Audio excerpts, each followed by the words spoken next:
Hello friends, अभी speak English में आपका स्वागत है। चलिए आज हम लोग सीखेंगे दिस, दैट, दिस, दोज का यूज। देखिए फ्रेंड्स, दिस, ठीक है, दैट, दिस का क्या हो जाएगा, दिस का दिज हो जाएगा, ठीक है, दिस का दिज हो जाएगा। और इसका क्या होगा, दैट का क्या हो जाएगा, दोज हो जाएगा। कोई दिक्कत नहीं। इसका मतलब होता है यह, इसका मतलब होता है ये दोनों एक है। इसका मतलब होता है वह, इसका मतलब होता है वो।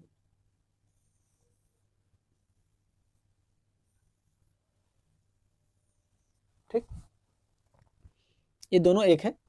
देखिए फ्रेंड्स, अब हम यूज सीखेंगे, है ना। सबसे पहले हम लोग क्या चलते हैं, एक नंबर दिस और दिस का यूज। क्या, दिस, दिस का मतलब होता है यह। लेकिन देखिए फ्रेंड्स, हम लोग इसको आम बोलचाल में ये भी बोलते हैं। क्या हम लोग कभी बोलते हैं यह काम कर लो? नहीं बोलेंगे। कैसे, ये काम कर लो, है ना। यह काम, ये शुद्ध हिंदी है, इस तरह से नहीं बोलते हम लोग।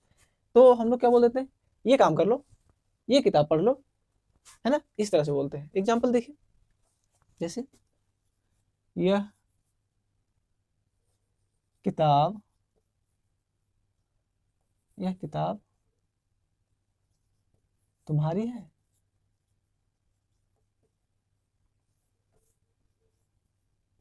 देखिए फ्रेंड्स, ये किताब तुम्हारी है। एक चीज आप लोग को जानना जरूरी है कि दिस और दिस का यूज कहाँ होगा। ये तो देख लिए कि पहले दिस को जानना फिर दिस को जानना, ठीक है। दिस का यूज उस जगह होगा जहां एक वस्तु का यूज हो, यानी कि सिंगुलर नंबर का। जैसे दिस इज अ पेन, यह दिस इज, यह एक कलम है ना। और ये यूज कहाँ होगा, ये यूज उस जगह होगा जहाँ की हम लोग का हाथ पहुंच सके, है ना।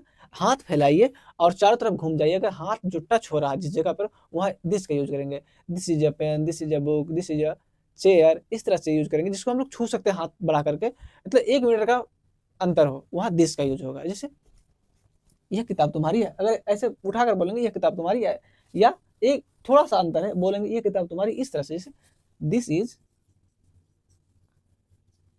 This is your book.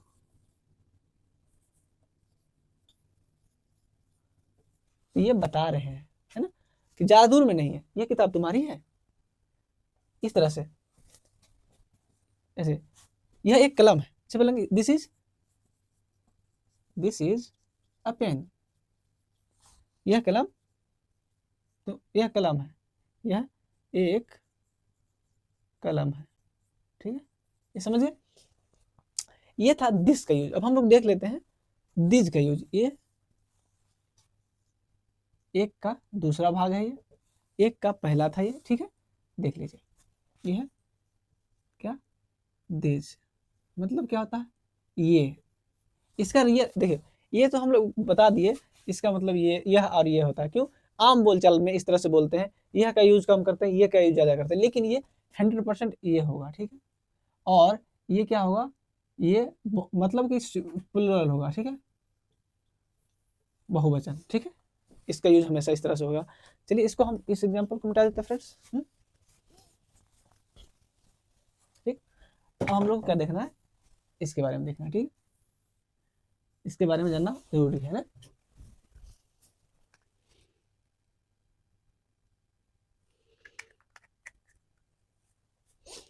देखिए फ्रेंड्स, ठीक है, दिस, यह यूज कहाँ होगा, ये कई वस्तुओं के लिए यूज होगा, यानी कि एक से ज्यादा वस्तुओं के लिए यूज होगा, इसका सिंपल मतलब है।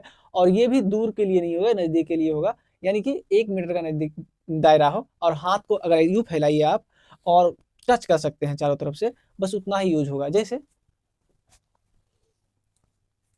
ये कुर्सी है,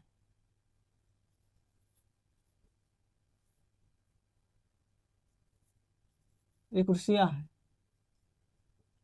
कैसे बनाएंगे, दीज आर। देखिए फ्रेंड्स, दीज आर, क्योंकि इसमें जो है ना, इज का यूज नहीं होगा, क्योंकि ये प्लुरल के लिए है। दीज आर चेयर्स, ठीक है फ्रेंड्स, दीज आर चेयर। हाँ देखिए फ्रेंड्स, तो और कैसे बनाएंगे एग्जाम्पल देखिए, जैसे ये मेरी किताबें हैं। देखिए फ्रेंड्स, इसमें सिंगुलर का बात ही नहीं होगा, इसमें हमेशा प्लूरल का बात होगा, एक से अधिक। ये किताबें मेरी है, कैसे बनेगा? दीज आर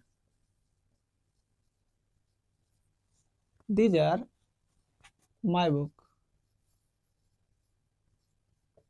ठीक है, हमेशा यूज होगा प्लूरल का। जैसे और बना लेते हैं, ये विद्यार्थी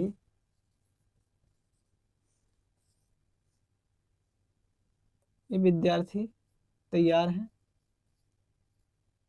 विद्यार्थियां क्योंकि हमेशा प्लूरल का बात होगा, दीज तैयार हैं। कैसे बनाएंगे? These student are ready. ठीक है, कोई दिक्कत नहीं है। ये दिस और दिस का यूज देखिए। अब हम लोग दैट और दोज का यूज देखते हैं। ठीक है, पहला कंप्लीट, दूसरा देखते हैं। देखिए हम लोग पहला देख लिए, अब दूसरा में चलते हैं। क्या? दैट का मतलब क्या होता है? वह। पहले दैट के बारे में हम लोग जान लेते हैं। ठीक है फ्रेंड, दैट क्या है? ये भी सिंगुलर यूज है इसका। क्या है फ्रेंड? हमेशा ये सिंगुलर यूज होगा ना, मतलब एक वस्तु के लिए, लेकिन ये दूर के लिए होगा। ठीक है, दूर के लिए, जिसे हम लोग इशारा करके बता सकते हैं उतना दूर के लिए होगा। ठीक है, जैसे या तो ज्यादा दूर के लिए भी हो सकता है, लेकिन अभी हम लोग इशारा करके बता सकते हैं उतना दूर के लिए ये होगा। ये नजदीक के लिए नहीं होगा, ये दिमाग में रखिएगा। जैसे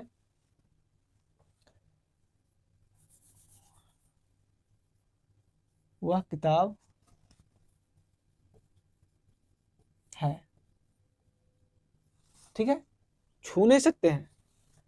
दैट इज अ बुक।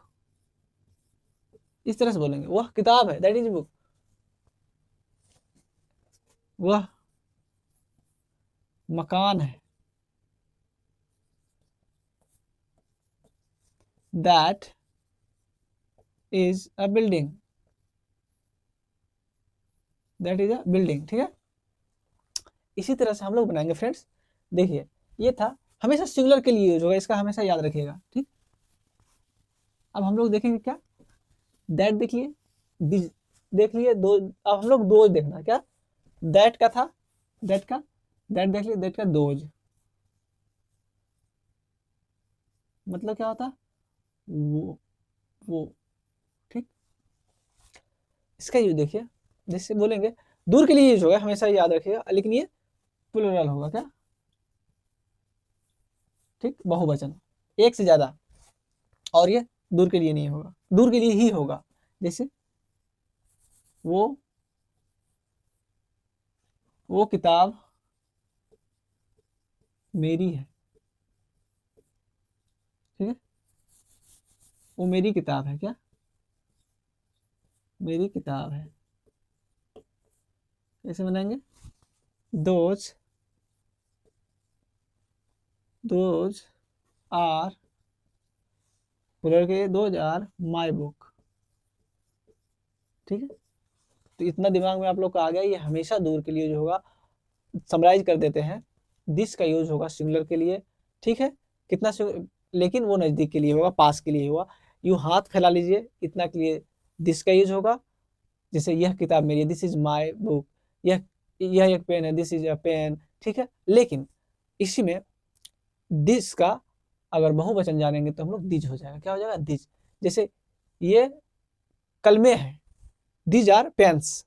ये किताबें हैं, दीज आर बुक्स। लेकिन ये भी दिज भी जो है वो नजदीक के लिए यूज हो रहा है, लेकिन दैट दूर के लिए हो रहा है और सिंगुलर के लिए हो रहा है। दैट दूर के लिए है लेकिन सिंगुलर के लिए। जैसे वह किताब है, that is book, that is a book. और दिज का यूज क्या होगा? दूर के लिए होगा। दिज का दूर के लिए, लेकिन ये बहुवचन के लिए है, यानी प्लूरल के लिए। जैसे जैसे वो किताबें हैं, दीज आर बुक्स, बहुवचन के लिए दीज आर बुक्स, तो समझ गए क्या, ये हो गया, मतलब पास के लिए इसको लिख देते हैं, ठीक है, ये दूर के लिए हो गया, ये दोनों दूर के लिए, ये दोनों पास के लिए, ठीक है, ये हो गया प्लुरल, ठीक है, ये हो गया सिंगुलर, ठीक है, ये हो गया सिंगुलर, ये हो गया प्लुरल, ठीक है फ्रेंड। एग्जाम्पल से समझ गए होंगे। अगर वीडियो अच्छा लग रहा हो तो वीडियो को लाइक करें, कमेंट करें, चैनल को सब्सक्राइब करें, अपने दोस्तों के साथ शेयर करें। चलिए दोस्तों, मिलते हैं अगले क्लास में, तब तक के लिए थैंक यू।